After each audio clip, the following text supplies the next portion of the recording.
Good evening from the nation's capital. I'm David Aiken. Thank you for watching and a happy Easter Monday to you. We start tonight in Battleground, Ontario, where the website Ontario Newswatch is reporting that Andrea Horwath's NDP is ready to bring down the Liberal government of Kathleen Wynne and force an election this spring.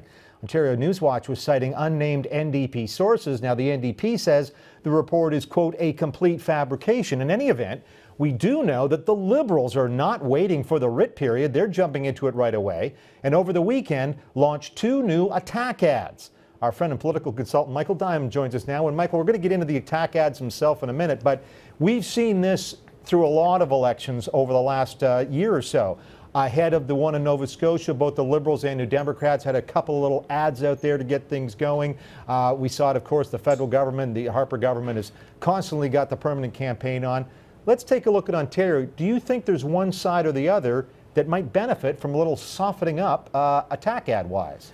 You know, these ads seem to be forcing the Premier's hands and going to the polls. You know, she can say all she wants that she's looking for cooperation. So, you know, the New Democrats can say whatever they want in regards to the Ontario Newswatch report, but we know that the Premier, although she's saying she wants cooperation from the other parties, is certainly not walking that walk.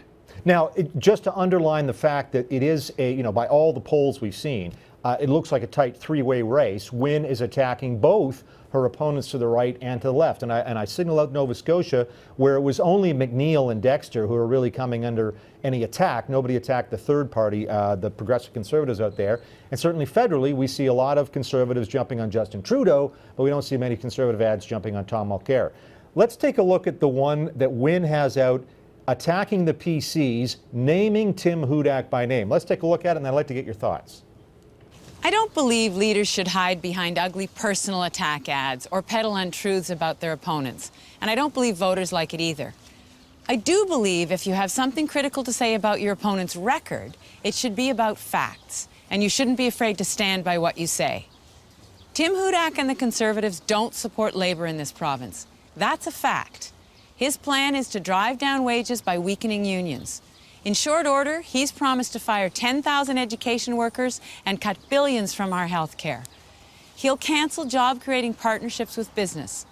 And he voted against a plan to create jobs for youth. All of this is on the record, and all are exactly the wrong ideas for our economy if Ontario is to create opportunity for people. If Tim Hudak wants to play politics, that's his choice. My focus is on doing what's right for the people of this province. That's what leadership is. I'm Kathleen Wynne, and I stand behind this message. All right, Michael Diamond, if I watch that ad, I'm coming away with one thing.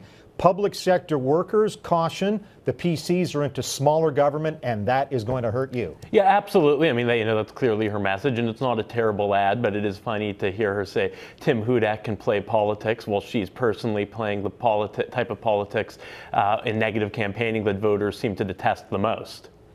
Do you think, let me ask you about the gender issue when it comes to negative campaigning attack ads.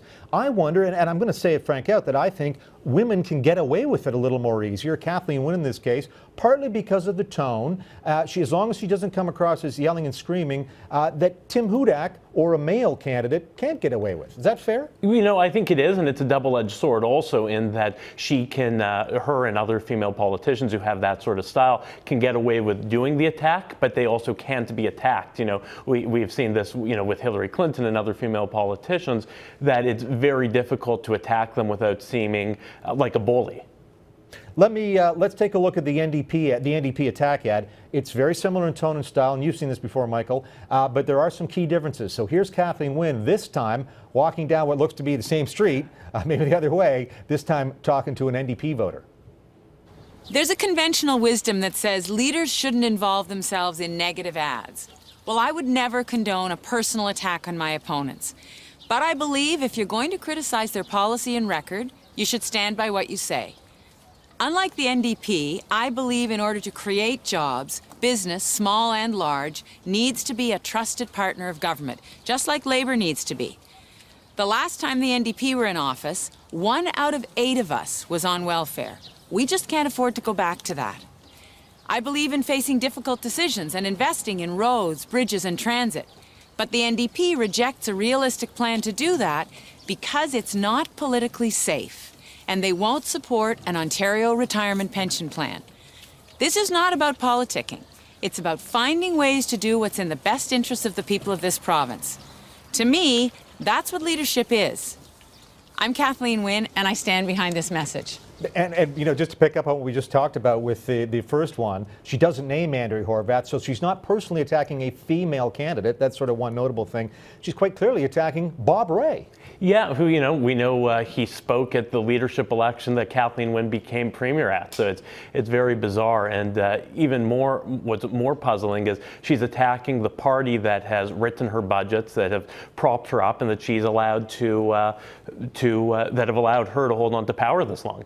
Let me ask you then about this strategy where quite clearly the Ontario Liberals are recognizing that they need to grow the centre, and they need to do that by absorbing some people who might be blue-red switchers, but also making sure their left flank is protected against Andrea Horwath, who the polls also say is the most personally popular leader. Do you like this strategy? I think that's where they have to go. They're in the middle, and they have to worry about both sides, so it does make sense. It doesn't make sense if Kathleen Wynne wants